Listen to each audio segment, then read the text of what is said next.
Good morning or good afternoon, wherever you are. I'm going to start off with something that's been that I'm dedicating to David, called "Buy Me a Cuppa." Follow the Wonder Dog wakes me at 6 a.m. with barking and whines. That's right, 6 a.m. She never got the message about the clocks changing and it's daylight. There are two things on her mind, walk and food. And there are two things on mine, poetry and Starbucks cold brew. 32 degrees out. I put on her winter coat and my leather jacket, open a bottle of the cold brew from the refrigerator, and head out the door. We walk in the cold for a bit, her on a leash, me and a cane for my Afura. That's a really fucked up right ankle, and until she's ready to go into the heat of the house.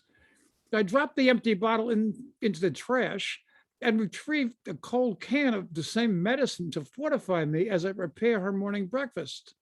An hour later, she has breakfast, and I join it with morning pills, a piece of coffee cake, and another coffee, and the poetry day begins. There is writing, editing, submission, and many Zooms, each fortified by the cold brew. So, upon reflection, I must say that any success I have had is due, at least in part, to the elixir that keeps me going. Alas, the financial recompense is nil, and the cost of Zooms and buying collections of poetry is fairly great. So how to carry on? I was wallowing in doubt until I came across the host of Spoken Word World, David Leo. So I request for people to buy him a cup of coffee. Optional. Hell, I bet I need more coffee than him to keep me writing than Zooming. So here is your chance to buy me a cup of optional. Click here and I will put it in the chat after we move on to the last week in the United States was Veterans Day on November 11th, because as most know, Armistice Day from World War I was the 11th hour of the 11th day of the 11th year. But all month here in the United States is Veterans Month. So here's one. Tommy Minogue didn't decide. Tommy Minogue, the younger brother of friends from the old neighborhood, didn't decide to send advisors to Vietnam. Dwight Eisenhower did.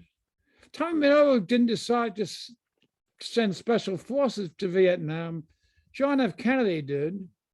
Tommy Minogue didn't decide to escalate the war on the phone Gulf of Tonkin story. Lyndon Johnson did.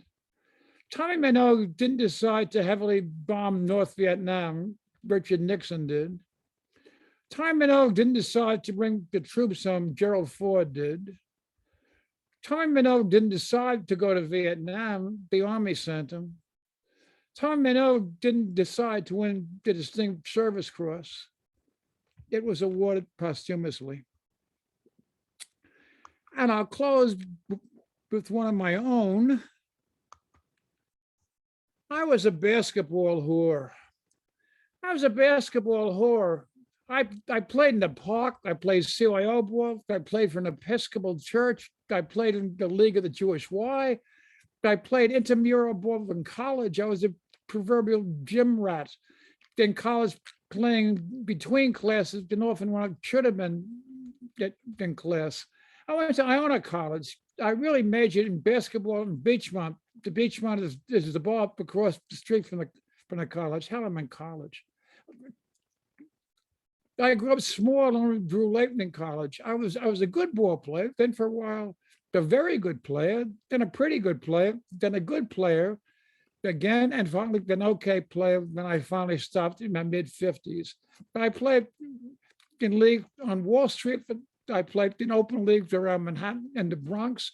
I played in league at Westchester and pick up for 2 hours the most Sunday mornings. Now I have regular cortisone shots in my hips and knees. I've had minor surgery in both knees and then jelly pumped into them. No cartilage in my knees or ankles, been arthritis all through my back, hips, knees, and ankles. And my right ankle brings a limp and constant pain. If the most recent shot and 24/7 brace doesn't work, then it's fusion or replacement. Not a happy scenario.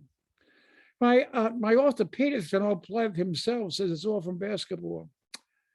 If I had only known then, back in my basketball days, what I know now, I wouldn't have changed a fucking thing. Thank you for putting up with me.